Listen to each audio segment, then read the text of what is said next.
आपण सर्वे समवेत म्हणूया प्रणाम मंत्र. ओम स्थापकाय च धर्मस्य सर्वधर्मस्वरूपिणे अवतारवरिष्ठाय रामकृष्णाय ते नमः. जननीं शारदां देवीं रामकृष्णं जगद्गुरुं पादपद्मे तयो श्रित्वा प्रणमामि मुहुर्मुहुः. नमः श्रीयतिराजाय विवेकानन्दसूरये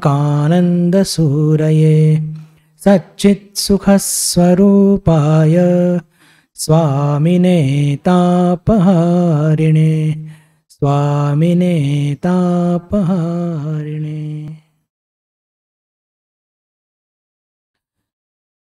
सर्वप्रथमच आपल्या सर्वांना कल्पतरू दिनानिमित्त खूप खूप शुभकामना. भगवान श्रीरामकृष्णाच्या चरणी प्रार्थना करतो की तुम्हा सर्वांवर भगवान श्रीरामकृष्णांची अशेष कृपा सतत वर्षत राहो. आज रामकृष्ण संघामध्ये सर्व केंद्रांमध्ये किंवा आपण म्हणतो की अनेक ठिकाणी आजचा हा दिवस अतिशय उत्साहाने साजरा केला जातो, कल्पतरू दिन या नावाने. बंधू भगिनींनो, आपण कल्पतरू दिनाचा महत्त्व समजण्याचा प्रयत्न करूया.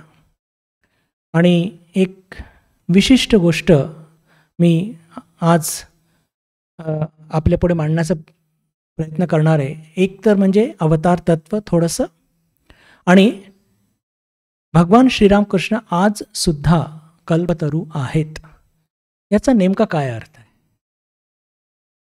कारण की मला तो कळायला पाहिजे ना. ते कल्पतरू आहेत, ते सगळ्यांना मोक्ष प्रदान करणारे आहेत, हे सगळ्या गोष्ट मान्य आहे. पण आज मी ज्या टप्प्यावरती उभा आहे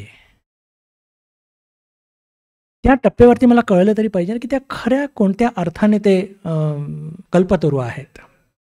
तर अशा काही बाबींना घेऊन आपण चर्चा करणार आहोत. सगळ्यात पहिलं आपण घेऊया बंधू भगिनींनो, काशीपूर हा एपिसोड रामकृष्ण विवेकानंद भावधारामध्ये अत्यंत महत्त्वाचा आहे.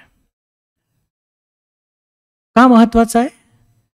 भगवान श्रीरामकृष्ण स्वतः सांगतात की इथे हे जे फोड झालाय याला काहीतरी विशेष अर्थ आहे.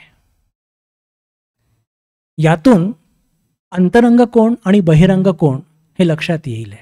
श्रीरामकृष्णाचं सगळंच आगळं आणि वेगळं. बरं, आपली ते फोड दाखवून म्हणतात का? कारण की जे सामान्य लोक आहेत, अतिसामान्य लोक आहेत, ते हेच विचार करतील की अरे यांना तर आमच्यासारखंच रोगशोक होतोय, मग हे कसले अवतार. म्हणजे निम्मेपेक्षा जास्त तिथेच फिल्टर होऊन जातील. अशीच्या अशी घटना स्मरणात येते शिवानंदजी महाराजांच्या जीवनातली सुद्धा. आत्ताच आपण त्यांची जयंती साजरी केली. भगवान श्रीरामकृष्णांचा हात मोडला होता, आपल्या सगळ्यांना माहिती आहे. आणि शिवानंदजी महाराज त्यांना म्हणतात की पहा ठाकूर, जर तुम्ही इच्छा केली ना तर या क्षणी तुम्ही हे हात तुमचा ठीक करू शकता. श्रीरामकृष्ण हसतात. अरे हे सगळं या शरीरामध्ये रोगशोक राहू देत का? शिवानंद महाराज विचारतात. अरे हे सगळं बघितल्यानंतर अनेक लोक निघून जातात. बंधू भगिनींनो, आपण थोडंसं या गोष्टींना गमतीमध्ये घेतो, पण याचा मागचा एक अवतार तत्व समजण्याचा प्रयत्न करूया. दिलेल्या वेळात पूर्ण करण्याचा प्रयत्न करेन. माझ्याकडे नोट्स भरपूर आणल्या आज मी. खरं अवतार हे समजणं किती अवघड आहे हो.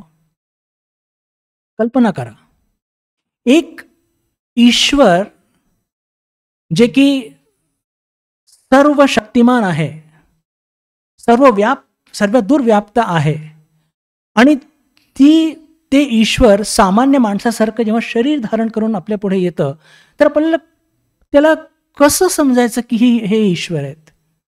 आणि म्हणून गिरीशचंद्र घोष तर बिलकुल स्पष्ट म्हणतात, पहिल्या भेटीमध्येच गिरीशचंद्र घोषच्या जीवनामध्ये जेव्हा पहिली भेट होते दीनानाथ बसूच्या घरी, तेव्हा संध्याकाळची वेळ आहे, भगवान श्रीरामकृष्ण पूर्णपणे मातेच्या त्या विचारामध्ये गुंग झालेले आहेत, पूर्ण म्हणजे ज्याला म्हणतो की एखादे खूप झोकली ज्यांनी, तो काही झोकांडे खातो तसे चालत, म्हणजे त्या अवस्थेमध्ये चालत चालत घरात जात आहेत दीनानाथ बसूंच्या घरी आणि विचारत आहेत मी कोणाच्या घरी आलो आहे, संध्याकाळ झाली आहे का वगैरे वगैरे विचारत आहेत. तर गिरीशचंद्र घोष काय म्हणतात माहिती आहे, काय ढोंग आहे, असं करून ते पहिल्या भेटीत भस्ना करतात. म्हणण्याचा अर्थ काय, एक प्रश्न मी अजून तुमच्याकडे मांडू इच्छितो की कल्पना करा की आपल्यापैकी प्रत्येकजण भगवान श्रीरामकृष्ण जेव्हा हयातीत होते, आपण जर त्यांच्याबरोबर आलो असतो तर आपण त्यांना ओळखलं असतं का? प्रामाणिकपणे सांगा बरं. आपलं उत्तर आपल्या मनातच ठेवा, म्हणजे मला सांगायची काही आवश्यकता नाही आहे. पण खरंच हे अत्यंत, आज आपण इतक्या पुस्तकं वाचतो, इतक्या रामकृष्ण संघाचे विभिन्न स्वामीजींकडनं व्याख्यानं ऐकतो आणि भगवान श्रीरामकृष्णांची लीला सगळं ऐकतो, त्या लीलेचं इंटरप्रिटेशन ऐकतो, त्यातून आपल्याला कुठे थोडा तरी विश्वास बसतोय. पण जर भगवान श्रीरामकृष्ण हयातीत असताना त्यांच्याबरोबर आलो असतो, मी माझं वैयक्तिक बोलतोय, कदाचित तितका विश्वास बसणं खूप अवघड आहे. पण मग अवतार ओळखायचा कसा? रोग आहे, शोक आहे, सगळं काही आहे त्या शरीरामध्ये.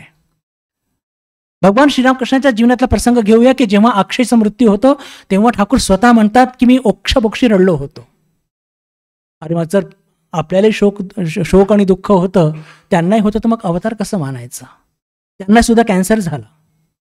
बंधू भगिनींनो पहा, जरी भगवान श्रीरामकृष्णांना तो कॅन्सर झाला होता, पण लक्षात घ्या की कुठेही आनंदाचा तोटा नाही आहे. हे आता लक्षात घ्या बरं. म्हणजे अवतार कसे खेळतात हे लक्षात येतं. 2 उदाहरण तुमच्याकडे मी मांडू इच्छितो बिलकुल थोडक्यात. हे सगळे तुम्ही वाचलेले आहेत. एक तुर्यानंदजी महाराज म्हणजेच हरी महाराज जे भेटायला येतात काशीपूरला भगवान श्रीरामकृष्णांना आणि ते विचारतात की ठाकूर कसे आहात? तर ठाकूर, अरे खूप व्यथा आहे रे, बोलता येत नाहीये. तेव्हा हरी महाराज म्हणतात, कुठे, मी तर तुम्हाला बघतो तुम्ही आनंदात आहात. तेव्हा भगवान श्रीरामकृष्ण म्हणतात त्यांच्या त्या टिपिकल गावठी भाषेमध्ये की साला धोरे फेलेच्या मागे, साल्याने मला पकडलं, असं स्पष्टपणे म्हणतात. म्हणण्याचा अर्थ काय की अवतार जेव्हा लीला करतात बंधू भगिनींनो, आपल्या सामान्य माणसासारखं त्यांना ओळखणं फार अवघड असतं. कॅन्सर सारखा दुर्धर रोग झालेला आहे, पण आनंदाचा कुठे तोटा नाहीये. अजून एक घटना माझ्या स्मरणात येत आहे. ही घटना सुद्धा आपण सगळ्यांनी वाचलेली आहे की काशीपूरमध्ये सगळी सेवा करत असताना माताजींचा पाय घसरतो बाथरूममध्ये आणि ते पडतात आणि तो पाय थोडासा त्याला ज्याला म्हणतो की स्प्रेन आलेला असतो. माताजी 2-3 दिवस वरती येऊ शकत नाही, पण खालती स्वयंपाक करतात आहे आणि मग जे सेवक लोक आहेत आपले त्यागी शिष्य ते स्वयंपाक घेऊन जातात. जनरली माताजी स्वतः घेऊन जायच्या. 2-3 दिवस झाले भेट नाही, तर ठाकूर म्हणतात बाबूराम महाराजांना, तेव्हा माताजींच्या नाकामध्ये ती नोज रिंग म्हणतात त्याला, ती होती. तर ठाकूरांनी म्हटलं की त्यांना घेऊन येतं का? तर पेमाजी महाराज काही समजलं नाही आणि जेव्हा समजलं नाही तेव्हा ठाकूरांनी आपल्या नागपुडीला हात लावून ती नोज रिंग बनवून दाखवली आणि इतक्या जबरदस्त पद्धतीने ते बनवून दाखवले की सगळेच्या सगळे तिथे हसून हसून बिलकुल गडबड लोळू लागले. लाटू महाराज तर एकदम बिलकुल झोपून गेलेत की हसता हसता, म्हणजे गडबडू लागले. म्हणण्याचा अर्थ काय की असा एक दुर्धर रोग झालेला आहे, पण कुठेही आनंदाचा तोटा नाहीये आणि हीच शक्ती आहे अवताराची. जरी त्याला सामान्य माणसासारखे रोग आणि शोक होतात, तो एक आव आणतो रोग आणि शोकचा, पण लक्षात घ्या त्या सगळ्या गोष्टीतून कसं ट्रान्झेंट करायचं स्वतःला हे खूप चांगलं समजतात. स्वामी विवेकानंदांचं एक वाक्य आपल्या सर्वांनी ते वाचलं असेल, पण इथे आज त्याचं पठण करणं फारच एक प्रासंगिक होईल. God becomes man so that man can become God. What a wonderful sentence. God becomes man so that man can become God. ईश्वर मनुष्य रूप धारण का करतो? जेणेकरून आपल्यासारखे सामान्य मनुष्य त्यांच्यामध्ये ईश्वरत्व जागा हो. त्याच्याकरता ते ईश्वर आपलं एक ज्याला म्हणतो की ते अवतार म्हणजे मनुष्याचं रूप धारण करून ते इथे येत असतात. अवतारांचं अजून ज्याला म्हणतो की काय वैशिष्ट्य, स्वामी विवेकानंद म्हणतात अवतारचं वैशिष्ट्य म्हणजे की ते कपालमोचन असतात. कपालमोचन असतात म्हणजे काय, की आपल्या प्रत्येकाचं प्रारब्ध कर्म आहे, त्याचे फल भोगावे लागतात. पण ही शक्ती ईश्वरामध्ये असते, अवतारामध्ये असते, की ते आपलं संपूर्ण कपाळ किंवा प्रारब्ध कर्म पुसू शकतात. माताजीचा विवेक विचार इथे आहे की माताजी म्हणतात की हो, पूर्णपणे पुसू शकत नाही का, कारण की जिथे काही फार मोठं नुकसान होणार असेल, फाळ लागणार असेल, तर फक्त तिथे सुईची बोच लागते. पण ती शक्ती अवतारामध्ये असते की एखाद्या माणसाचं पूर्ण कपाळ ते पुसू शकतात. अजून अवतारांचे काही एक फार महत्त्वपूर्ण काही बाबी धावतं त्याचा आढावा घेऊया, कारण की फार महत्त्वाच्या आहेत त्या म्हणजे काय, की सगळ्यात मोठी गोष्ट म्हणजे की अवतार आपल्या संपूर्ण जीवनामध्ये जरी मनुष्यरूप धारण करून आले आणि शोक आणि दुःख वगैरे सगळं त्यांना होत असतं, तरी ते आपल्या जीवनाचं उद्दिष्ट कधी विसरत नाही. लक्ष देऊ नाही का बरं?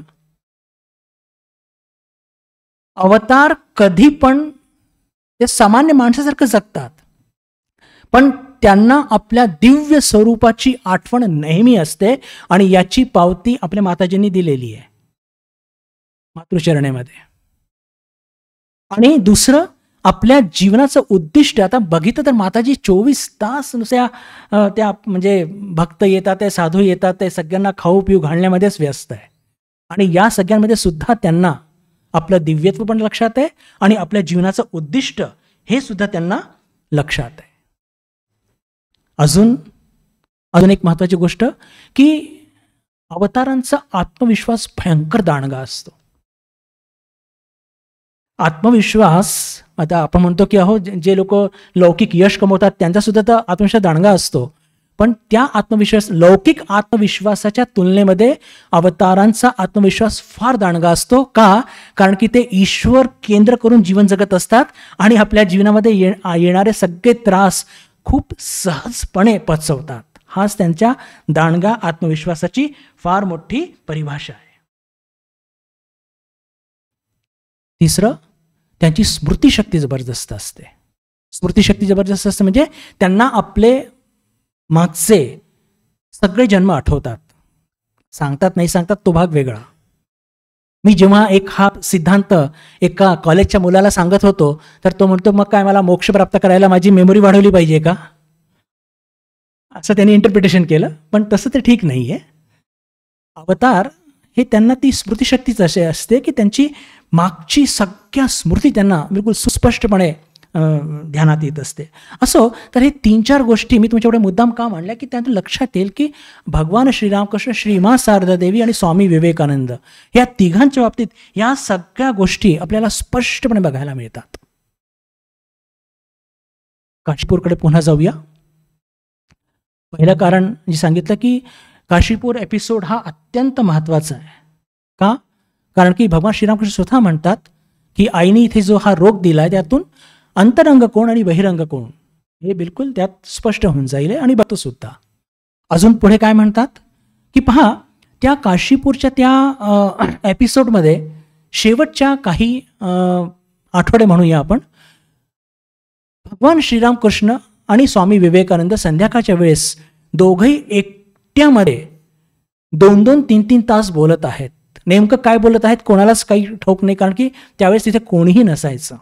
नेमकं काय घडलं असेल तर हा एक कयास, एक अंदाजच लावला जातो की त्यावेळेस भगवान श्रीरामकृष्ण स्वामी विवेकानंदांना भविष्याची सगळी जबाबदारी देत आहेत. म्हणजे त्याची उघड पावती तर आपल्याला मिळतेच, पण नेमकं हे संघ कसं निर्माण करायचं आहे, त्यात तुझी काय भूमिका आहे, तुझी काय जबाबदारी आहे, तुला कसं या तुझ्या लहान भावंडांना सांभाळायचं आहे, तुला कसं भक्तांना सांभाळायचं आहे, कसं तुला या सगळ्या वेदांताचे सगळे तत्व जे की आपल्या ऋषीमुनींनी आपल्या जीवनामध्ये आचरणात आणले, याचा प्रचार प्रसार कसा करायचा आहे वगैरे वगैरे, या सगळ्या सूचना जवळपास काही आठवडे रोज संध्याकाळी 2 ते 3 तास ते बसून सातत्याने सांगत आहे. आणि त्यातून हा रामकृष्ण संघाचा पाया रचला गेलेला आहे.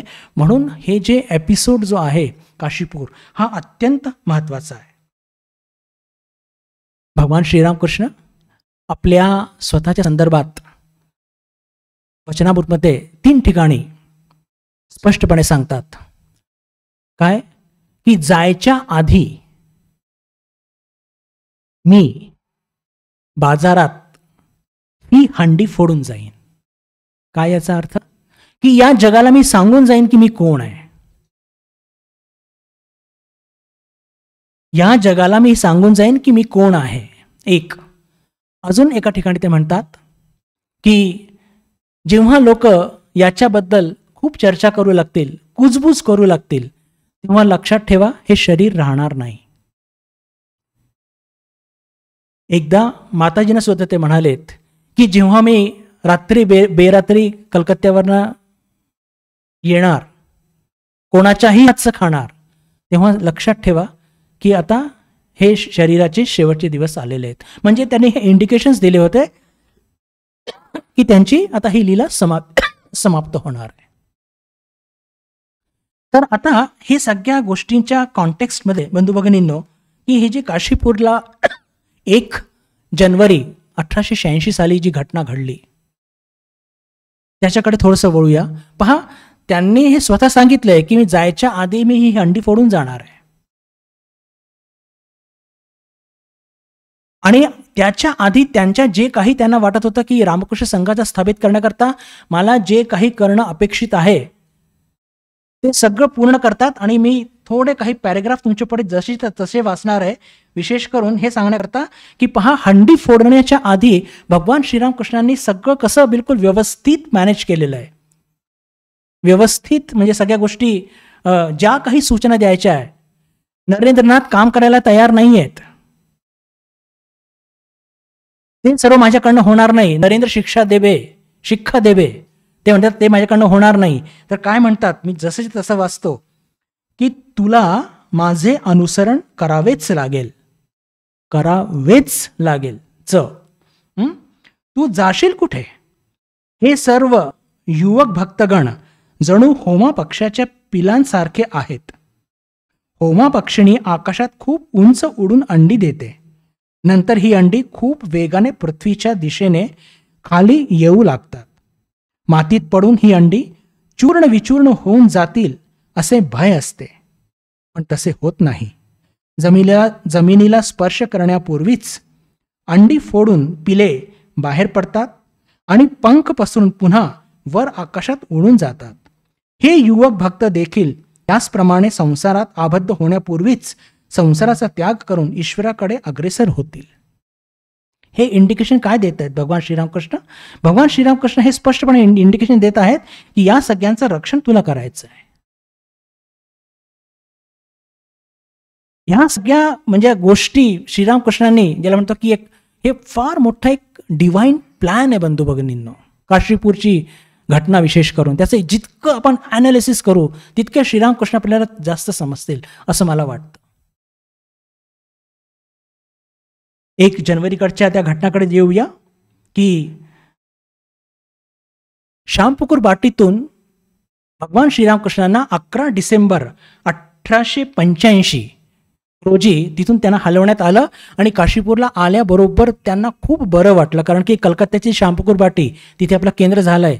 आपल्यापैकी ज्या लोकांनी बघितलं असेल तर फार कोंदट्ट जागा, चारी बाजूला घर, वरती ठाकूरांचं घर होतं, पण अशी ज्याला म्हणतो ना की ओपन स्पेस ज्याला आपण म्हणतो, अशी स्वतंत्र वारं खेळणार असं काही जागा नव्हती. म्हणून ठाकूर फार नाखुश होते. जवळपास 2.5 महिने तिथे ते राहिले आणि नंतर आपल्याला ही जागा मिळाली काशीपूरची. आणि ठाकूर तिथे आल्याबरोबर एक मोठा श्वास, दीर्घ श्वास घेतात आणि आनंद व्यक्त करतात आणि तिथे त्यांना खूप आवडतं. पण थंडीचे दिवस आणि शरीर खूप थकलेलं, काही दिवस म्हणजे जवळपास आल्या ते पूर्ण बागेचा एक चक्कर घेतात. मग काही त्यांचं खाली येणं होत नाही. पण 1 जानेवारीच्या दिवशी थोडी थंडी पण आहे, दुपारच्या वेळेस 3 वाजलेले आहेत. ठाकूरांना खूप बरं वाटतंय आणि ते खालती येतात. ठाकूरांना खूप बरं वाटतंय आणि ते खालती येतात आणि खालती आल्यावर ते बघतात की अनेक, त्या दिवशी सुट्टीचा दिवस, तर अनेक भक्त तिथे भगवान श्रीरामकृष्णांच्या भेटीला तिथे आलेले होते. आणि त्या दिवशी नेमकं तिथे कोण कोण होतं हे पहा. काही हिस्टॉरिकल फॅक्ट्स सारखे सारखे वाचणं हे फार आपल्याकरता उपयोगी ठरतील. मी हे ते नाव सगळे वाचतो की त्या दिवशी तिथे कोण कोण उपस्थित होतं. तर शारदानंदजी महाराज लिहितात की त्या दिवशी तिथे गिरीश म्हणजे गिरीशचंद्र घोष, अतुलचंद्र घोष, रामचंद्र दत्त, नवगोपाल घोष, हरमोहन मित्र, वैकुंठनाथ सन्याल, किशोरी रॉय, हाराणचंद्र दास, रामलाल, अक्षय म्हणजे अक्षय कुमार सेन ज्यांनी पुंथी लिहिली, हे सर्व तिथे उपस्थित होते. आणि शारदानंदजी महाराज पुढे लिहितात, मास्तर महाशय तिथे उपस्थित होते की नाही याच्याबद्दल ते साशंक आहेत. आणि जेव्हा भगवान श्रीरामकृष्ण तिथे येतात आणि खालती त्या सगळ्या भक्तांना बघतात, सगळे भक्त उन्हात बसलेले आहेत आणि थोड्या वेळाने ठाकूरांची विश्रांती झाली की त्यांची भेट घेणार अशा त्या बेतात होते. तर ठाकूर स्वतःच जेव्हा चालत आले त्या सगळ्यांना आनंद होतो आणि ते सगळे चालून ठाकूरांच्या जवळ येतात.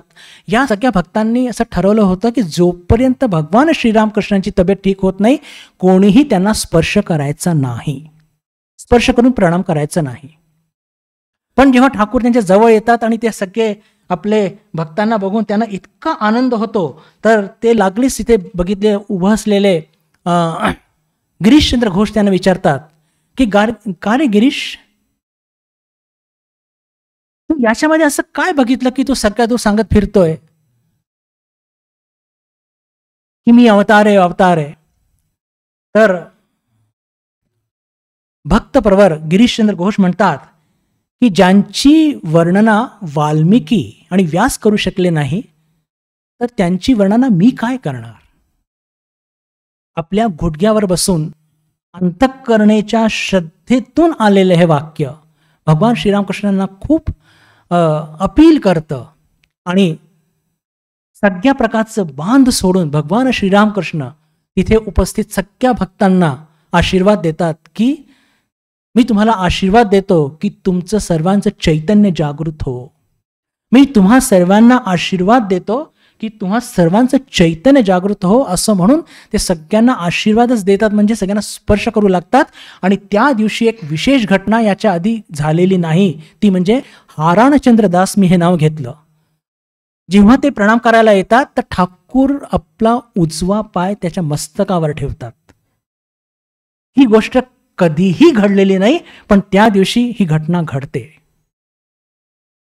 आणि त्या स्पर्शाच्या मुळे सगळ्यांचं चैतन्य जागृत होतं. बंधू भगिनींनो, सगळेजण आनंदाने, कोणी उड्या मारतंय तर कोणी रडतंय, तर कोणी जवळपास असलेले जे इतर ज्याला म्हणतो की त्यांचे बंधू बांधव आहेत त्यांना सगळ्यांना बोलवतात की लवकर या, तुम्ही कुठे आहात, ठाकूर कल्पतरू झालेत. कोणी फूल तोडून त्यांच्या चरणी वाहतंय, कोणी घोडग्यावरती बसून स्तव म्हणतंय. म्हणजे एका प्रकारचा आनंदाचा गोंधळच माजलेला असं म्हटलं तरी चालेल. हा पूर्ण एपिसोड तिथे चालू असताना ठाकूरांच्या खोलीच्या वरती शारदानंदजी महाराज आणि अद्भुतानंदजी महाराज त्यांना ते बघतात, ते पण त्यांना काही समज म्हणजे काही कळत नाही नेमकं काय सुरू आहे. इतर सर्व त्यागी शिष्य त्यावेळेस रात्री जपध्यान केल्यामुळे झोपलेले आहेत. जागी होते शारदानंदजी महाराज आणि अद्भुतानंदजी महाराज. त्यांनी असा निर्णय घेतला की ठाकूर जेव्हा फिरायला गेलेले आहेत तर त्यांची खोली स्वच्छ करून थोड्या वेळ करता का न हो त्यांचा बिछाना हा जरा उन्हात ठेवूया आणि खोली एकदम जरा चकचक करून देऊ, म्हणून ते गुंतलेले. आणि इकडे हा सगळा एपिसोड पूर्ण घडत आहे. पहा बंधू भगिनींनो, शारदानंदजी महाराज ठाकूरांच्या या स्पर्शाला, त्यांच्या या कल्पतरू होण्याच्या मागे इतकं सुंदर एक वर्णना करतात. एक गोष्ट मी त्याच्या आधी तुम्हाला सांगू इच्छितो की त्या दिवशी भगवान श्रीरामकृष्णांनी जवळपास सर्वांना स्पर्श केला, सर्वांचं चैतन्य जागृत झालं. पण नेमकं 3 लोकांना त्यांनी म्हटलं की तुमचं आज नाही, तुमचं नंतर होईल. हे पहा, साधारणपणे कृपा कशी असते, अटी शर्त विना, अनकंडिशनल. बरोबर. पण मग असं का झालं तर याचं उत्तर मिळत नाही. पण आपण जर एक अंदाज लावला, त्या ज्या 3 लोकांना नाही म्हटलं की तुमचं नंतर होईल, त्यात एक मास्तर महाशय जर ते उपस्थित असतील तर. मी अनेक पुस्तकं चाळली, पण मास्तर महाशय उपस्थित होतेच असं ठाम मला कुठेच उल्लेख मिळाला नाही. कमी कमी 4 पुस्तकं जे माझ्याकडे इथे उपलब्ध आहे ते बघितले मी, पण तिथे असं कोणी ठाम मला कुठेच सापडलं नाही. एक. दुसरं, अक्षय कुमार सेन ज्यांनी पोंथी लिहिली. कदाचित ठाकूरांना असं वाटलं असेल की कारण की ती पोथी नंतर लिहिल्या गेलेली आहे, तर जर याला आधीच दिव्यानंद लाभला तर कदाचित ते कार्य मागे पडेल. हे असं इंटरप्रिटेशन कोणी केलेलं नाही बरं, हे जस्ट माझ्या डोक्यातला एक किडा आहे. आणि तिसरे म्हणजे अतुलचंद्र घोष, म्हणजे गिरीशचंद्रचे लहान भाऊ. या तिघांना म्हटलं की तुमचं आत्ता आणि तुमचं नंतर होईल. पण नेमकं आता मी हे एक अंदाज बांधत आहे, पण या तिघांना म्हटलं की तुमचं नंतर होईल. बाकी सगळ्यांना त्यांनी स्पर्श केला. आता या गोष्टीला घेऊन शारदानंदजी महाराज, पहा, लक्ष द्या बरं, तुम्ही सगळ्यांनी वचनामृत अनेकदा वाचलेलं आहे, काय सुंदर ॲनालिसिस करतात. ते म्हणतात की दक्षिणेश्वरी आम्ही भगवान श्रीरामकृष्णांना बघितलंय की ते वरच्यावर अनेक लोकांना स्पर्श करायचे आणि त्यांच्यामध्ये चैतन्य भाव जागृत करायचे. पण तेव्हा तसं स्पर्श करत असताना काय घडायचं, तेव्हा असं घडायचं की ते पात्र बघून, योग्यता बघून, वेळ काळ बघून, त्या साधकाची अवस्था बघून, म्हणजे कोणत्याही प्रकार, म्हणजे ज्याला एक म्हणतो की एका प्रकारचं कॅल्क्युलेशन करून ते कृपा करायचे. पण आज त्यांनी कोणत्याही प्रकारचे बंधनं ठेवलेले नव्हते. आता तुम्ही म्हणाल मग या तिघांना का त्यांनी वळगलं, तर तिघांना काहीतरी त्यांची ती दिव्य लीला होती, याच्याशिवाय आपल्याकडे काही जास्त उत्तर नाही आहे. पण बाकी तिथे आलेले, मग तो हाराणचंद्र दास असो की गिरीशचंद्र घोष असो की वैकुंठनाथ सान्याल असो, जे कोणी आले, त्यांचे पुतणे रामलाल दादा ते सुद्धा होते, त्यांना सुद्धा त्यांनी स्पर्श केला आणि त्यांना सुद्धा त्यांचं चैतन्य जागृत झालं. म्हणण्याचा अर्थ काय की आज त्यांनी आपली ती शक्ती, ज्याला म्हणतो की दिव्य शक्ती, कोणत्याही प्रकारचे सगळे बंधनं त्यांनी सोडून बिलकुल, ज्याला म्हणतो की बिलकुल उत्स्फूर्त पद्धतीने या संपूर्ण त्या क्षेत्रात, म्हणजे ते ठाकूर म्हणाले होते ना की जायच्या आधी मी हंडी फोडून जाईन. म्हणजेच काय की जगाला सांगून जाईन की माझं दिव्यत्व. तर या घटनेच्या माध्यमातून आपण सांगू शकतो बंधू भगिनींनो की भगवान श्रीरामकृष्णांनी की आपली शक्ती, म्हणजे पहा, उपस्थित असलेले भक्त, त्यांच्यामध्ये काहीतरी आध्यात्मिक अभाव, त्रुटी, असमर्थता, कमकुवतपणा हे असून सुद्धा भगवान श्रीरामकृष्णांनी त्यांच्यावरती कृपा केली आणि त्यांचं चैतन्य जागृत केलं. हे त्यांचं अवतारत्व आहे. आणि त्या लोकांच्या मनामध्ये हा एक विश्वास निर्माण करून दिला बंधू भगिनींनो की जरी तुमच्यामध्ये काही आध्यात्मिक अभाव, कमतरता, कमकुवतपणा, त्रुटी असतील आहे, पण त्या दिव्यत्वावरती सगळ्यांचा समान अधिकार आहे. लक्ष द्या, काहीतरी फार महत्वाचं हे आहे, दिव्यत्वावरती सर्वांचा समान अधिकार आहे, हे या घटनेतून सिद्ध होतं. दक्षिणेश्वरी त्यांनी पात्र बघून त्या पद्धतीने स्पर्श केला आहे किंवा त्या पद्धतीने त्यांनी दिव्यत्व जागृत केलेलं आहे. पण इथे कोणत्याही प्रकारचं बंधन नाही, असं त्यांनी ती आपली जी शक्ती आहे. अभिदानंदजी महाराज आपल्या एका स्तोत्रामध्ये, ज्याचं आपण आज चॅन्टिंग केलं, त्याच्यामध्ये एक वाक्य आहे, स्पर्शेन मात्रेण नुरुणाम समाधी. ठाकूरांची शक्ती काय की फक्त स्पर्श केल्याने ते एका तृण, म्हणजे गवतीचं पात म्हणतो, त्याला सुद्धा त्याला चैतन्य ते आणू शकतात, अशी भगवान श्रीरामकृष्णांची शक्ती आहे. त्या शक्तीचं एक थोडंसं प्रगटीकरण, हे ज्याला म्हणतो की ज्या दिवशी हे कल्पतरू दिवस घडला त्या दिवशी त्याची प्रचिती, सामान्यशी प्रचिती आपल्या सर्वांना थोडक्यात झाली. आता आपण अवतार तत्व चिंतन केलं, काशीपूरची एपिसोड, त्याचं महत्त्व बघितलं, ही घटना बघितली, कोण उपस्थित होतं, कोणाला थोडंसं ठाकूरांनी आपल्या लीलेच्या सहकारी म्हणून थोडंसं वळगलं, पण नंतर त्यांचं चैतन्य झालेलं आहे हे आपण वाचतोच.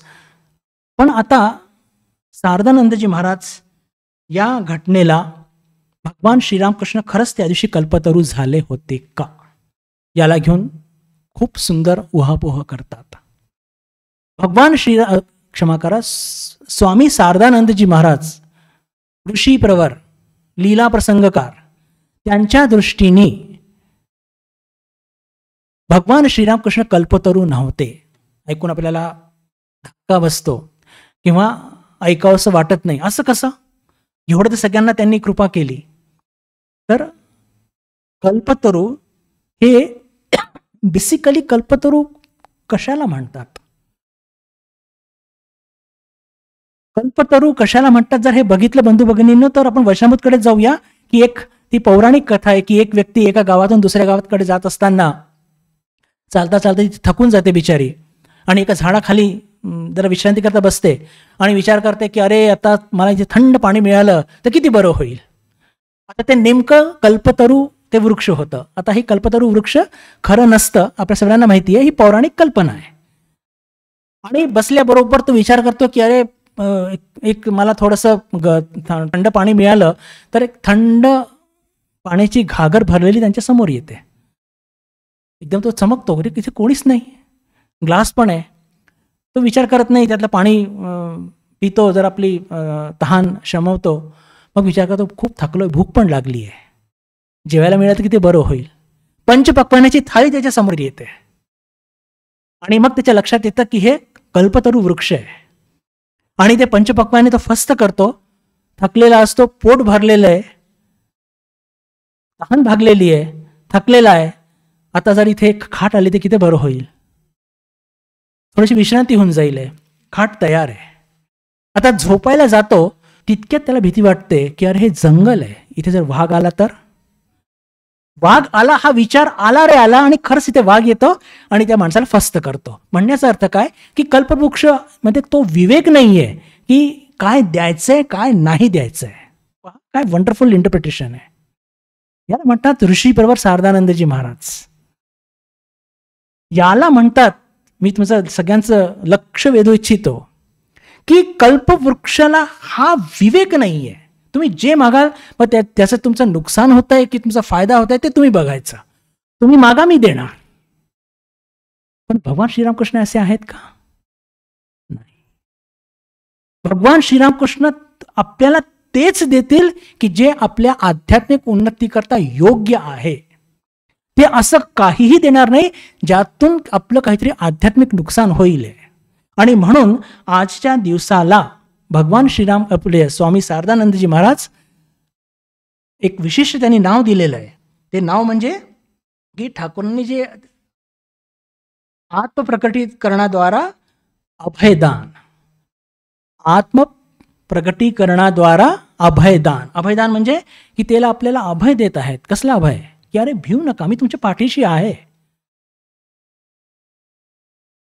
आणि आपली शक्ती प्रकट करून राहिले ते या घटनेच्या माध्यमातून. पण त्याच्याच बरोबर ते अभयदान सुद्धा देत आहेत. एक लक्षात घ्या, आपण आताच चर्चा केली की कोणत्याही प्रकारची त्रुटी, अभाव, आध्यात्मिक अभाव हे न बघता त्यांनी फक्त दाखवून दिलं. पण लक्षात घ्या की जर त्या सर्व गोष्टी आपण जर प्राप्त करण्याच्या लायकीचे नसेल तर टिकेल का आपल्याकडे? आपण आता चर्चा केली की भगवान श्रीरामकृष्ण कल्पतरू त्या दृष्टीने नव्हते. जे आपल्याला योग्य आहे तेच ते देतील. याचं एकच उदाहरण मी तुमच्या पुढे मांडू इच्छितो. अतिशय बोलकं उदाहरण आहे ते, आणि ते म्हणजे स्वामी प्रेमानंदजी महाराजांचं. प्रेमानंदजी महाराज हे राधाच्या अंशातून त्यांचा जन्म झाला. ठाकूर स्वतः म्हणतात की याचे हाड सुद्धा म्हणजे शुद्ध आहेत, इतके ते याला म्हणतो की शुद्ध होते. आणि आता राधाच्या भावातून जन्म झाला याचा अर्थ आपण काय इंटरप्रिट करतो की भक्ती भाव यांच्यामध्ये नैसर्गिक असेल. त्यांनी येणं सुरू केलंय, काही महिने झालेले आहेत आणि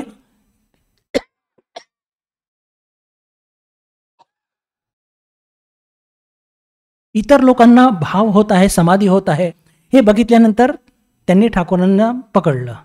इतर सगळ्यांवरती तुम्ही कृपा करतात, माझ्यावरती काहीच कृपा करत नाहीये. ठाकूर आपण म्हणतो अवतार होते, त्यांचा कॉन्फिडन्स चुडांत होता, पण इथे घाबरायचं. बरं, हे मोठं आश्चर्य आहे. याचे इंटरप्रिटेशन शोधू आपण. आणि नेमकं तेव्हा काय होतं की प्रेमानंदजी महाराज काही कामानिमित्त आपल्या गावी आठपूरला जातात आणि 3-4 दिवसाकरता किंवा 7-8 दिवसाकरता गावाला जातात. तर ते इतर त्यागी शिष्यांना म्हणतात की अरे बाबा, मला खूप भीती वाटतेय की तो आता येईल आणि आल्यानंतर पुन्हा तो तगागा करणार आहे की मला भाव समाधी पाहिजे, मी त्याला काय उत्तर देईन, माझ्याकडे काही उत्तरच नाही, काय करू काय करू. आणि असं जेव्हा ते विचार करत असतात तेव्हा भावतारिणीशी ठाकूरांची चर्चा होते. पहा बंधू भगिनींनो, ठाकूरांची इच्छा आणि भवतारिणीची इच्छा ही काही वेगळी नाही आहे. ठाकूर नेहमी आईची इच्छा होईल असं म्हणायचंय, पण लक्षात घ्या, जी आईची इच्छा तीच ठाकूरांची इच्छा, जी ठाकूरांची इच्छा तीच आईची इच्छा. आणि भवतारिणीशी जेव्हा संवाद होतो तर तेव्हा भवतारिणी असं म्हणते की बाबूरामला समाधी नाही, त्याला ज्ञान प्राप्त होईल. बाबूरामला समाधी नाही, ज्ञान प्राप्त होईल. म्हणजेच काय की जसं शिवानंदजी महाराज त्यांना समाधी व्हायची, मग बाबूरामला ज्ञान होईल किंवा त्याला ज्ञान झालं याची पावती काय? किंवा ठाकूरांचा निर्णय योग्य होता किंवा भवतारिणीचा निर्णय योग्य होता याची पावती काय? बंधू भगिनींनो, परिवर्तित जीवनात आपण बघतो की कुठे पण बाबूराम महाराजांनी ज्ञान होणं म्हणजे प्रत्येक जीवामध्ये तोच शिव आहे याची अनुभूती म्हणजे ज्ञान. आणि त्यांनी जे प्रचंड कार्य केलं, विशेषकर बेलूर मठाच्या सुरुवातीच्या काळामध्ये, ते बघून लक्षात येतं की ज्ञान कशाला म्हणतात.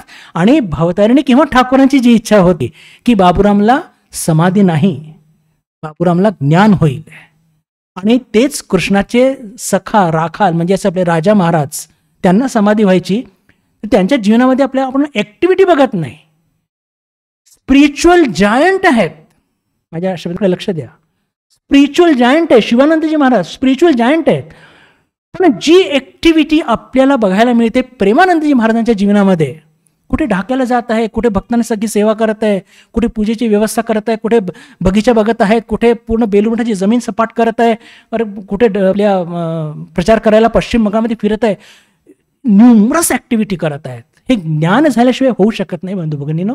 म्हणून जे ठाकूर म्हणत होते की अरे बाबूरामला हे समाधी नाही, त्याला ज्ञान होईल, त्याची ही पावती आहे. तर म्हणण्याचा अर्थ काय की जरी तो राधाच्या अंशातून त्यांचा जन्म झाला, पण त्यांचा बँड कसा होता, तो ज्ञानाकडे होता. आणि म्हणून ठाकूरांनी त्यांना ज्ञानच दिलं. त्यांच्या जीवनात त्यांना काहीतरी विजन्स किंवा समाधी झाले हे फार कमी आपल्याला वाचायला मिळतं.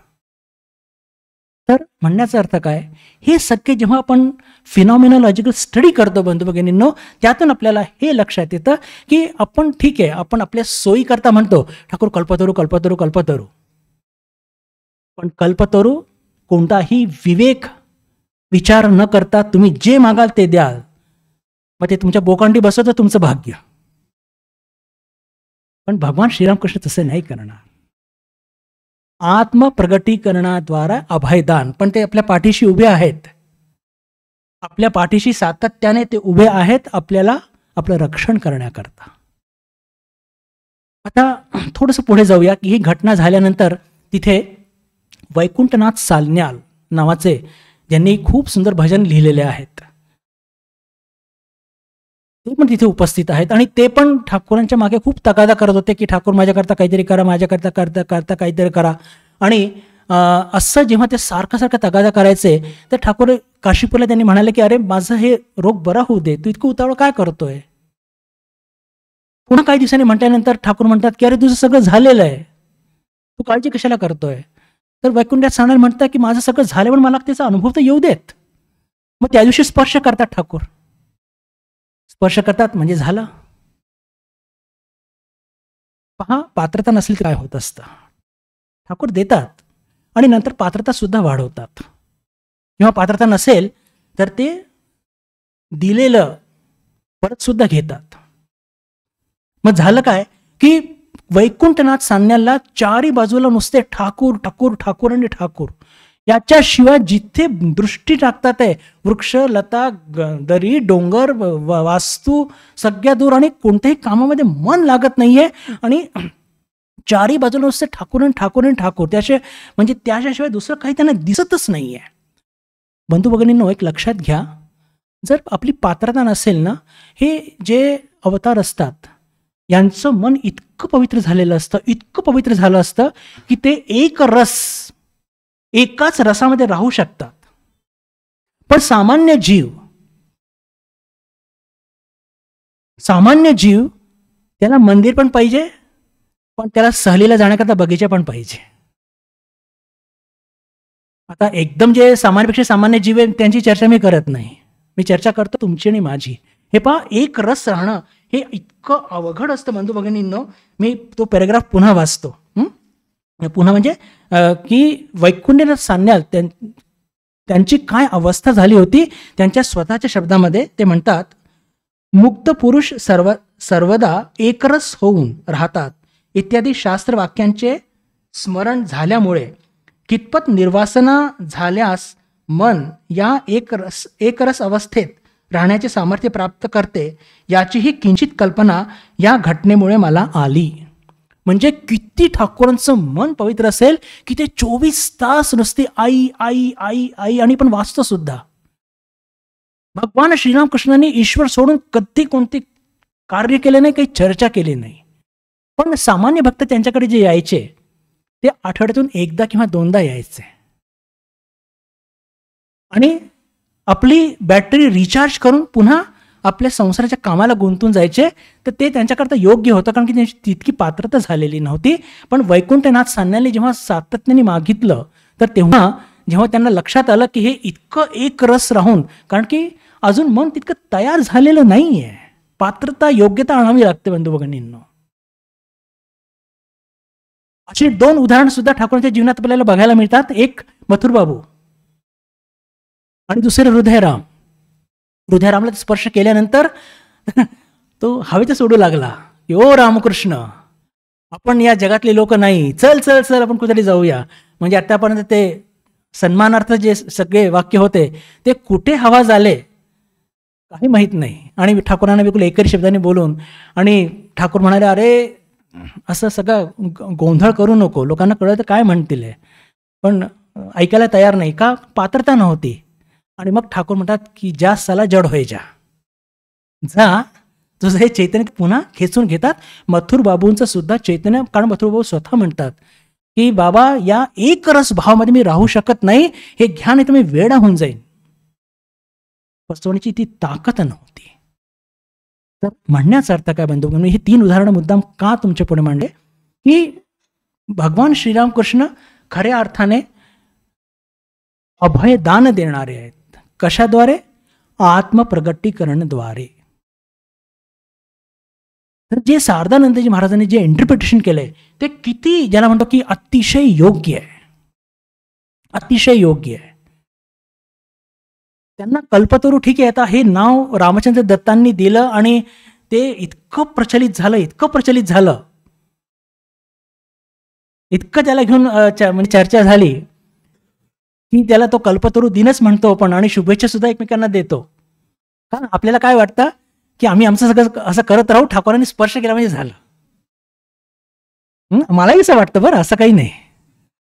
नाही तर हे सगळे डोनेशन गोळा करा, बिल्डिंग उभारा, तर हे सगळं करणं म्हणजे किती त्रासदायक आहे, नाही का? तर पण ते तसं शक्य नसतं. हे सगळं आपण जे करत आहोत, डोनेशन गोळा करणं, वास्तू उभारणं, हे काय करत आहोत? आपली पात्रता वाढत आहोत बंधू भगिनींनो. ही पात्रता आपण आपली वाढवत आहोत, आणि यातूनच आपण पात्रता, आणि भगवान श्रीरामकृष्ण आपल्याला सहाय्य करतील, आणि त्यातूनच नेमकी आपली उन्नती होईल. आणि ह्या सगळीची सिच्युएशन आपल्या अवतीभोवती निर्माण होत असते बंधू भगिनींनो, लक्षात घ्या. आपली अवतीभोवती जी काही सिच्युएशन निर्माण होत असते, हे आपल्याकरता खरंच खऱ्या अर्थाने हे एक फार मोठं भगवान श्रीरामकृष्णांचे आशीर्वाद आहे. आणि या अर्थाने आपण जर म्हटलं की भगवान श्रीरामकृष्ण कल्पतरू आहे, तर मला म्हटलं ते योग्य होईल. हा पटतंय का बघा? आपल्याला काय वाटतं की मला असं मिळालं तर ठाकूर कल्पतरू, असं मिळालं तर ठाकूर कल्पतरू. अरे पण त्यांना आपल्याकडे जास्त माहिती आहे. ते आपल्या बरोबर अशा स्थानी, असं कार्य, अशी स्थिती, अशी लोक आपल्या अवतीभोवती ते देतील की त्यातून आपलं आध्यात्मिक उन्नती करतात. ते गोष्टी आवश्यक आहे म्हणून त्या स्थिती ठेवतात. आणि बंधू भगिनींनो, आज सुद्धा हे कार्य सुरू आहे, म्हणून भगवान श्रीरामकृष्ण या अर्थाने कल्पतरू आहेत. आता याच्यावरती किती विश्वास ठेवायचा की नाही, हा आपला इंडिव्हिज्युअलचा प्रश्न आहे. पण कुठेतरी मला या गोष्टीवरती विश्वास वाढत चाललेला आहे की भगवान श्रीरामकृष्ण आपण जे म्हणतो की आजही ते कल्पतरू आहेत, या अर्थाने आहे की आपण आध्यात्मिकतेच्या ज्या टप्प्यावरती आज उभे आहोत, हे पहा, जर आपण KG1 मध्ये आहोत आणि आपल्याला एकदम PhD मध्ये पोहोचायचं आहे, हे शक्य आहे का? त्या वैकुंठनाथ सांगण्यासारखं होईल आपलं सुद्धा.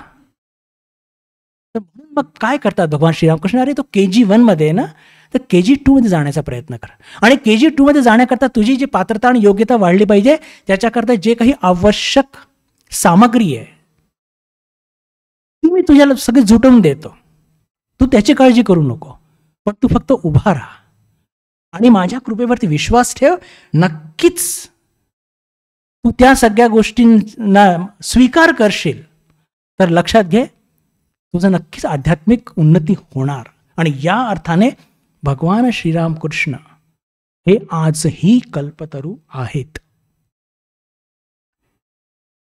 शेवटचा एक अतिशय महत्त्वपूर्ण मुद्दा मी तुमच्यापुढे मांडू इच्छितो, मग तिथे आपण थांबूया.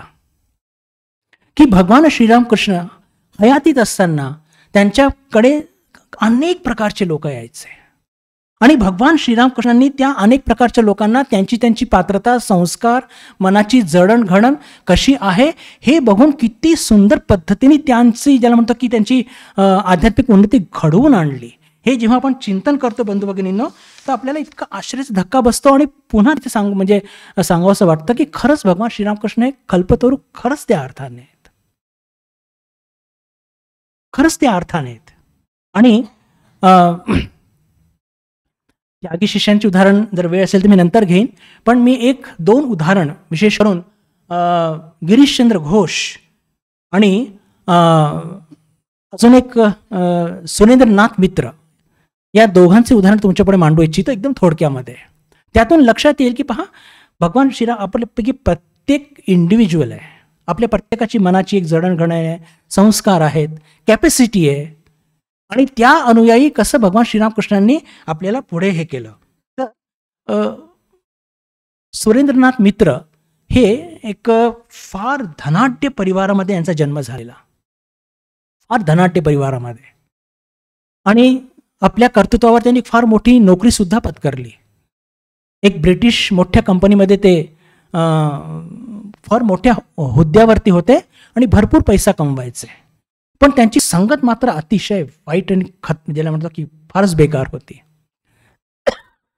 ज्याला म्हणूया बेदरकारपणा, बेमुरवतपणा, कोणालाही मोजायचं नाही, आणि जितक्या प्रकारच्या चारित्र्यहीन गोष्टी ते सगळं करायचे, आणि त्या संदर्भात जर कोणी त्यांना हटकलं तर तोंडावरती उत्तर देऊन ते मोकळे व्हायचे आणि पैसे भरपूर कमवायचे. लग्न झालेलं होतं पण मूळबाळ नव्हतं. बंधू भगिनींनो, या सगळ्या गोष्टीची चर्चा करत असताना लीला प्रसंगकार ऋषी प्रवर साधानजी महाराज फार छान लिहितात की कितीही भोग भोगलं अमाप अमर्याद, त्यातून काही मनाला शांती मिळत नसते. आणि इतके सगळे भोग वाईटच्या वाईट पद्धतीने भोगून सुद्धा यांच्या जीवनात काही शांती मिळत नव्हती. यांना इतक्या टोकापर्यंत की यांनी विचार केला की मी विष पिऊन आत्महत्या करीन का. म्हणजे पहा, ज्यांच्याकडे पैसा नसतो त्यांना काय वाटतं की पैसा मिळाला की माझे सगळे प्रॉब्लेम सॉल्व्ह होतील, पण ज्यांच्याकडे पैसा आहे, अमर्याद भोग आहे आणि कमालीची उच्छृंखलता सुद्धा जीवनामध्ये आहे, तरी सुद्धा शांती नाहीये. आणि विष पिऊन आता मी आपलं जीवन संपवेल अशा स्थितीमध्ये पोहोचणारे हे सुरेंद्रनाथ मित्र, समहाऊ ते घडून आलं नाही आत्महत्येचा प्रकार. आणि मग काय झालं, त्यांच्याच शेजारी रामचंद्र दत्त राहत होते, आणि रामचंद्र दत्त त्यांना सारखा तकादा करायचे की अरे तू माझ्याबरोबर एकदा तरी चल, अरे बघ तर खरी ते कसे आहेत भगवान श्रीरामकृष्ण, तुला खूप शांती मिळेल, तुला आनंद मिळेल. पण ते काहीही ऐकायला तयार नाही. का? की भयानक अहंकारी, का यश कमवलंय ना, भरपूर पैसा आहे, आणि जगातले सगळे समस्या मी पैशाच्या आधारे त्याचं समाधान मला मिळेल याच्यावरती त्यांचा ठाम विश्वास. पण जेव्हा त्यांची ती अशांती टोकावरती गेली आणि आत्महत्या करण्याची इतकी धाडस पण होत नव्हता, अशा एका स्थितीमध्ये मरता क्या न करता, अशा स्थितीमध्ये ते त्या रामचंद्र दत्ताला म्हणतात चल बाबा एकदाच तुझा हे तुझी खास मिटवूनच टाकतो मी. आणि तोंडावरती म्हणतात की तुमचा तो साधू जर भोंदू निघाला ना तर तिथेच त्याचे कान पिळीने, असं चॅलेंज सुद्धा देतात. दोघंही जातात.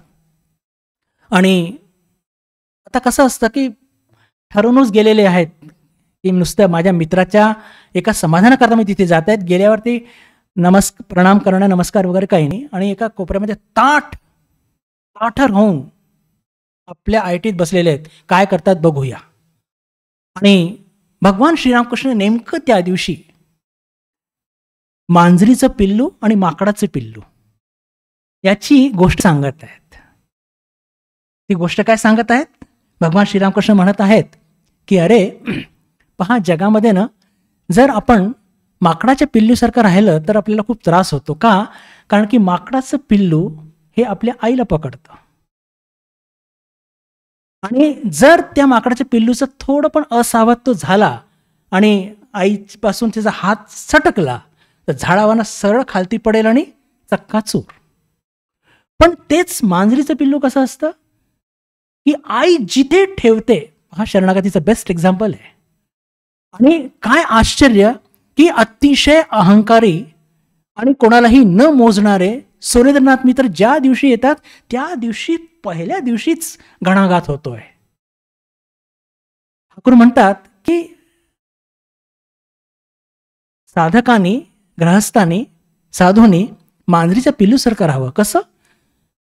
की मांजरीचं पिल्लू कसं असतं की आई जिथे ठेवते तिथेच ते पिल्लू ते राहतं. फक्त त्याला काही त्रास असला की मिव मिव करतं. तर बरोबर त्या आईला कळतं की याला भूक लागली की याला काय त्रास आहे आणि बरोबर त्या त्रासाचं निवारण करते. तर जे लोक संसारामध्ये मांजरीच्या पिल्लासारखे राहतात त्यांना त्रास कमी होतो. बस ही घटना, हे वाक्य सुरेंद्रनाथ मित्र करता एक ज्याला म्हणतो ना की एक टर्निंग पॉईंट ठरतं. आणि ते स्वतः मला विचार करतात की अरे खरंच तर माझ्या जीवनामध्ये इतकं दुःख काय आहे? कारण की मी खूप अहंकार करतो, माझ्यामध्ये थोडा शरणागतीचा भाव नाही आहे. हा ते विचार करतात. आणि पहिलाच फरक काय घडतो की जाताना ते ठाकूरांच्या जवळ येतात आणि मनःपूर्वक त्यांना प्रणाम करतात. म्हणतात ना, अवतार शक्ती कशाला म्हणतात? काय विचार करून आलेला होता की हा जर भोंदू निघाला त्याच्या कान पिळीने, आणि तीच व्यक्ती आता ठाकूरांच्या पुढे नतमस्तक होत आहे. आणि एवढंच नव्हे, याचा पुढचा जो एक एपिसोड तो फारच मर्मभेदी, म्हणजे आनंद देणारा. ठाकूर त्यांना फक्त एवढं म्हणतात जेव्हा ते निरोप घेतात, आभार आशबे, पुन्हा या बरं. त्या 2 शब्दामध्ये इतकं प्रेम, इतकी आपुलकी, आणि ते कठोर हृदय किंवा अहंकारी हृदयाचे ते सुरेंद्र मित्र, ते त्यांच्या मनात इतकं खोलवर जातं की ही कोण व्यक्ती आहे की विनाकारण माझ्यावरती इतकं प्रेम करते. मी तर यांना काही दिलं नाही की यांनी यांना मी कोणत्याही प्रकारचं काही असं भौतिक लौकिक काहीच दिलं नाही, तरी सुद्धा माझ्यावरती इतकं प्रेम आणि इतकी आपुलकी ती जाणवते, टेंजिबली जाणवते. आणि तिथून त्यांचं ते हृदय परिवर्तन होतं. आणि मग काय होतं की ते स्वतःहून म्हणतात पुढच्या रविवारी की कहो राम, तुम्ही जाणार नाही का ठाकूरांच्या भेटीला? तेव्हा रामचंद्र दत्त म्हणतात की हां, आता काम झालं. वरच्यावर त्यांची भेट सुरू होते, प्रश्न उत्तर सुरू होतात. ही सगळ्यात मोठी मजा काय बंधू भगिनींनो, की मी तुम्हाला सांगितलं की जगातले जितके चरित्रहीन कामं असतात ते सगळं हे सुरेंद्रनाथ मित्र करत होते, सगळे. पण ठाकूरांनी त्यांना कधी म्हटलं नाही की तू हे मद्यपान करणं सोड. हे रामचंद्र दत्त जे होते ना, 5 मिनिटात पूर्ण करतो बरं. हे रामचंद्र दत्त जे होते यांचा स्वभाव कसा होता की आता तू ठाकूरांकडे जाणं सुरू केलंय, तू हे सगळं धंदे तुझे बंद कर, हे बिलकुल चालणार नाही. ते दारू पिणं आणि पुढचे सगळ्या गोष्टी बंद कर. तर त्यांनी स्पष्ट म्हटलं की ठाकूर तर काही बोलत नाही, तुम्ही का बोलताय? बरोबर पण आहे. मग त्या दोघांची पैज लागते की चला आज आपण ठाकूरांकडे जाऊया, आणि जर ठाकूरांनी या संदर्भात काही सूचना दिली तर मी सगळं काही बंद करून देईन, पण त्यांनी काही सूचना नाही दिली तर माझं जसं जीवन चालू तसंच चालू राहणार. ठीक आहे. दोघे जातात ठाकूरांकडे, आणि ठाकूर नेमकं काय म्हणतात त्या दिवशी, हे पहा, दोघांची पैज अशी लागलेली असते की आम्ही मद्यपानाचा कोणताही विषय काढणार नाही. ठाकूर स्वतःहून जर काही म्हणतील तर ते जे काही म्हणतील ते मी स्वीकार करू, ही त्यांची कंडिशन होती. आणि नेमकं जेव्हा ते पोहोचतात तर कथाप्रसंगाच्या ओघामध्ये ठाकूर तेव्हा फक्त असं म्हणतात की अरे ज्यांना प्यायची ना त्यांनी प्यावी, पण ते जे मद्य आहे ना आधी आईला अर्पण करून मग प्यावं. म्हणजे तू पिऊ नकोस असं म्हणत नाहीये. It's wonderful, this is wonderful, and this is Shri Ramakrishna, and this is अवतार शक्ती. बंधू भगिनींनो, ही आहे अवतार शक्ती. ठाकूर मोडायला आले नव्हते की तू असाच आहे, तू नालायक आहे, तू असं करतोस, यायचं नाही माझ्याकडे. नाही, अनकंडिशनल लव, जिथे कोणती अटी शर्ती नाही आहे. आणि काय म्हणतात ठाकूर की अरे ज्याला प्यायची त्याने प्यावी, फक्त आईला काली मातेला ते भोग देऊन मग प्यायची, आणि ना खूप जास्त नाही प्यावी. पुढे हे म्हणतात खूप जास्त प्याल्याने काय होतं, मन भरकटतं. खूप जास्त प्यायल्याने मन भरकटतं, पाय लटपट करतात. पण थोडी प्यायल्याने आणि आईला अर्पण करून प्यायल्याने काय होत असतं की जो कारणानंद असतो तो सहजपणे दिव्यानंदमध्ये बदलतो. वंडरफुल. जगातलं कोणता सायकोलॉजिस्ट हे सगळं सांगू शकेल, भगवान जाणे. काय लीला प्रसंगाच्या सुरुवातीच्या वर्गामध्ये बंधुभगिनी तुम्हाला लक्षात असेल ज्यांनी अटेंड केलेलं आहे, ठाकूरांचं मन कसं होतं माहिती, समष्टी मन होतं. समष्टी मन म्हणजे काय की आपलं पहा, माझ्या स्वतःच्या मनामध्ये किती असंख्य विचार आहेत, आपल्या प्रत्येकाच्या मनात असंख्य विचार आहेत. तर ठाकूरांचं मन वैश्विक समष्टी मन होतं, आणि त्याच्या मार्गे सगळ्यांच्या मनातले सगळे विचार त्यांच्या मनात यायचे. तर कोणाला काय औषध द्यायचं त्यांना माहित होतं.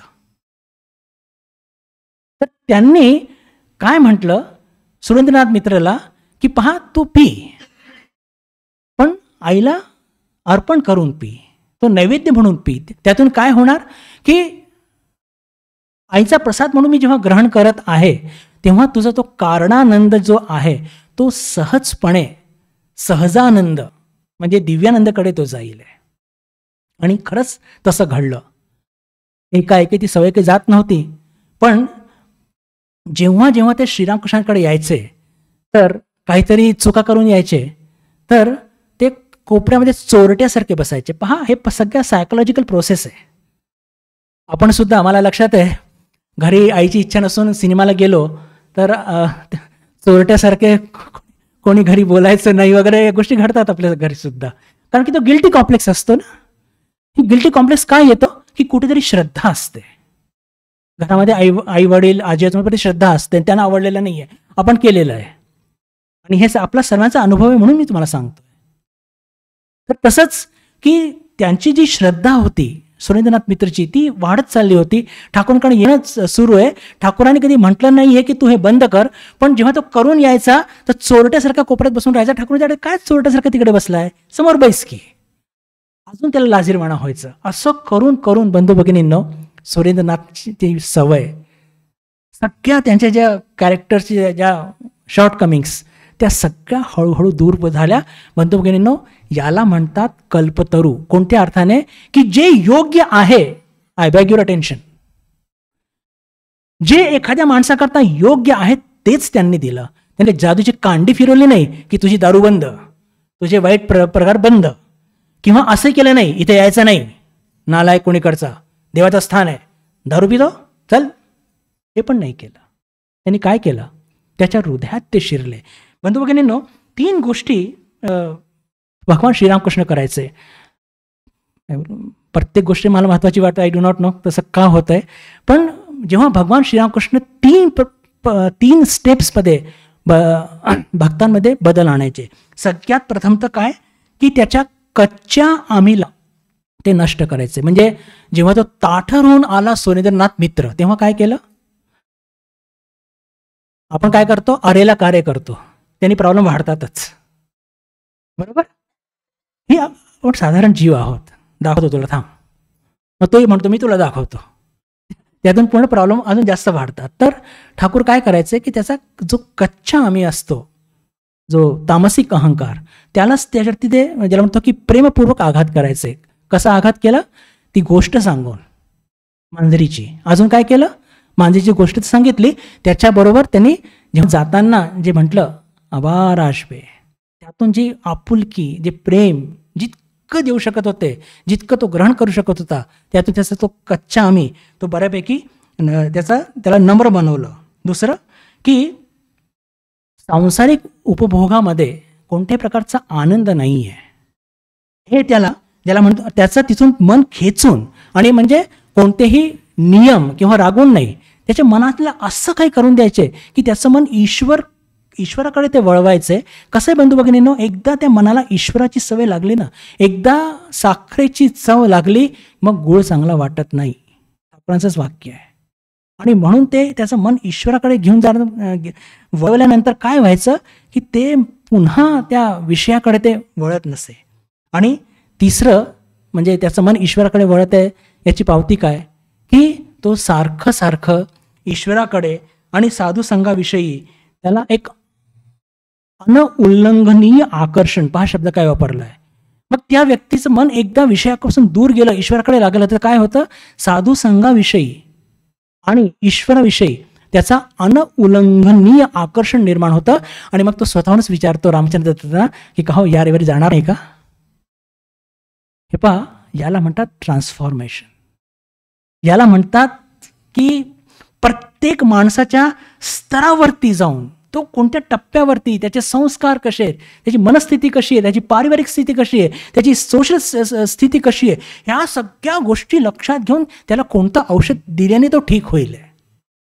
नरेंद्रनाथाचं औषध वेगळं होतं. म्हणून श्रीरामकृष्ण हे एक मास्टर ट्रेनर, जी व्यक्ती माणसाला हँडल करू शकते ना, ती काही करू शकते. जी व्यक्ती माणसाला हँडल करू शकते, पहा कम्प्युटर हँडल करणं फार सोपं आहे. त्याचे जे प्रोग्राम्स असतात, ॲप असतात, आपण हँडल करतो काय, आपलं ते मोबाईल काय, ते ठराविक नियमच्या अंतर्गत काम करत असतं. पण मनुष्य त्याच्यामध्ये इन्फिनिट पोटेन्शियल असतं. आणि जर त्या योग्य पद्धतीने त्याला हाताळायला गेलं तर ज्याला म्हणतो की त्याच्यामधली असली पॉसिबिलिटी जी असते, इमेन्स पॉसिबिलिटी, ती बाहेर येते. आणि हेच काम भगवान श्रीरामकृष्ण, श्रीमा शारदा देवी आणि स्वामीजी हे सातत्याने आजही करत आहे. आणि या अर्थाने मी जिथून सुरू केलं होतं जो प्रश्न की आपण म्हणतो की ठाकूर स्वामीजी आजही कल्पतरू आहेत, कोणत्या अर्थाने की आपण प्रत्येकजण ज्या ज्या टप्प्यावरती आहोत, आपल्या पुढच्या टप्प्यावरच्या प्रवासाकरता ज्या गोष्टी आवश्यक आहे त्या गोष्टी ते बरोबर जुटवून देतात. फक्त थोडा श्रद्धा ठेवून, जशी की सुरेंद्रनाथ मित्रांनी ठेवली, तशी श्रद्धा जर आपण सुद्धा ठेवली, नक्कीच आपली सुद्धा प्रगती ही अवश्य व्हावी आहे. दुसरं उदाहरण द्यायचं आहे पण तितका वेळ नाही आहे, कारण की आरतीची पण वेळ आहे. आणि एक गोष्ट रामकृष्ण संघाच्या सिनियर स्वामीजीकडनं ऐकलेली आहे, आणि ती म्हणजे की नदीला आपण माँ म्हणतो किंवा जेव्हा ती दोन काय म्हणतात त्याला, दो किनारों के बीच रहती है, जब वो किनारा छोड़ के बाहर जाती है तो उसको कोई माँ नहीं कहता है ना. तो समय की भी अपनी मर्यादा है, वेळेची आपली मर्यादा आहे, तर त्यातूनच गोडवा असतो. तर आज आपण इथेच थांबूया. मी पुनश्च प्रार्थना करतो की भगवान श्रीरामकृष्णांची जी असीम कृपा सतत वाहत आहे त्याची अनुभूती आपल्या सर्वांना येऊ, अशी कळकळीची प्रार्थना करून माझ्या वाणीला मी इथेच विराम देतो. ओम शांती शांती शांती. हरि ओम तत्सत. श्रीरामकृष्णार्पणमस्तु.